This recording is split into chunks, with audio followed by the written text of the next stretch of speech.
وہی کسی ایک شخص کا، دو اشخاص کا تجربہ ہے، کوئی شبہ نہیں ہے، لیکن اب اس سے جو بات کہی جا رہی ہے اس کو پرکھنے کے لیے میرے پاس وہی ذرائع ہیں.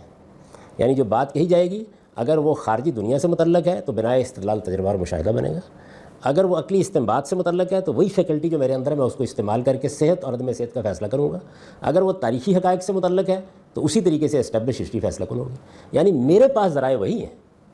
یوں نہیں ہے کہ مجھے صاحب وحی یہ کہہ رہے ہیں کہ آؤ میں تمہیں وحی کا تجربہ کراتا ہوں. یوں نہیں ہے، بلکہ وہ اس وحی سے جو چیز حاصل کر رہے ہیں موضوع وہ ہے. مجھے اس سے دلچسپی نہیں ہے کہ ان تک وہ آئی کیسے ہے.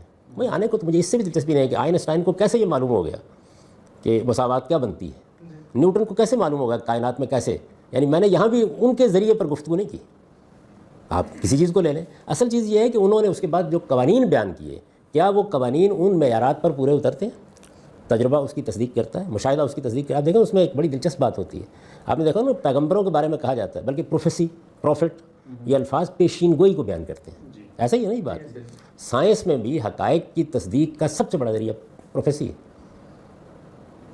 نہیں، وہ بتاتے ہیں کہ دیکھیے یہ چیز کا مشاہدہ کیا گیا ہے، جو آپ کی نظری طبعیات ہے یہ کیا گیا ہے، یہ اس طریقے سے ہوگا، پیشین گوئی کی جاتی ہے. جب وہ پوری ہو جاتی ہے تو ہم کہتے ہیں کہ یہ حقیقت بن گئی.